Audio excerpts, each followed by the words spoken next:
Greetings to all of you who are there in Paris.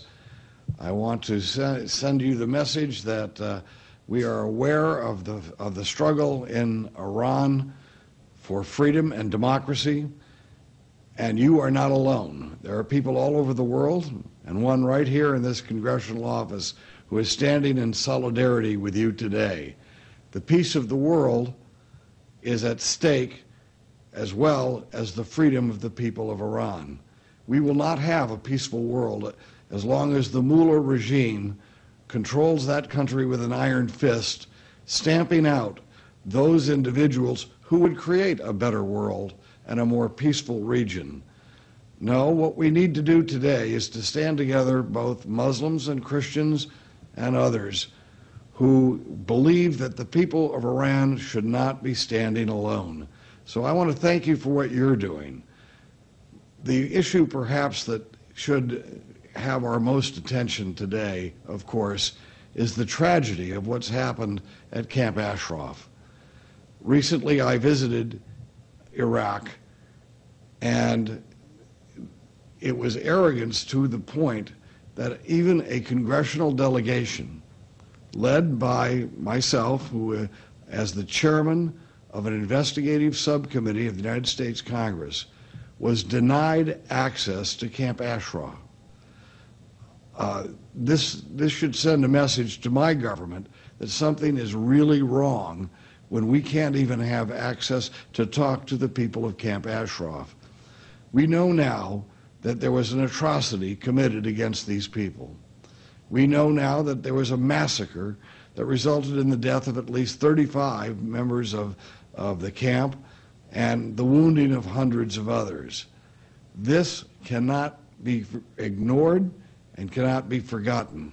I can pledge to you today that my subcommittee, the Committee on Investigations and Oversight of the Foreign Affairs Committee of the U.S. Congress, we will hold hearings and come to the truth about what happened in Camp Ashraf.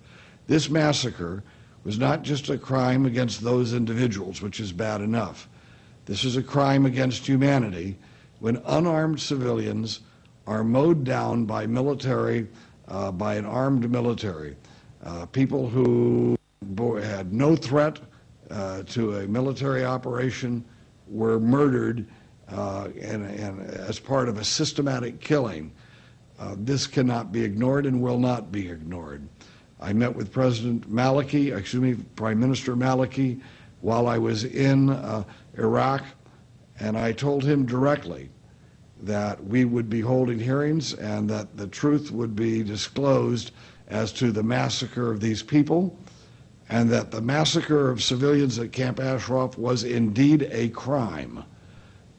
You can expect me and the other members of my committee to follow through with this statement and this commitment, not only to you, but to those people in Camp Ashraf who have been victimized by this injustice and this murder, which seems to have been approved at the highest levels of the Iraqi government.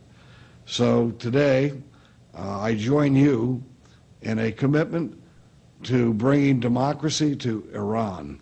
Those who have died, whether it's in Camp Ashraf or other people who have died in the streets struggling for freedom in Iran, these are our brothers and sisters. These are people who are on our side, the side of the good people of this world who think that radical Islam, as represented by the Muslim mullahs and that dictatorship in Iran, that this is something that should concern all of us, no matter what our faith and where we live. So today, I send you greetings to those who've gathered from around the world in Paris to express this solidarity and this commitment to bringing about a more democratic and peaceful Iran. I'm with you, the American people are with you, and we will bring justice, and we will not forget this massacre at Camp Ashraf.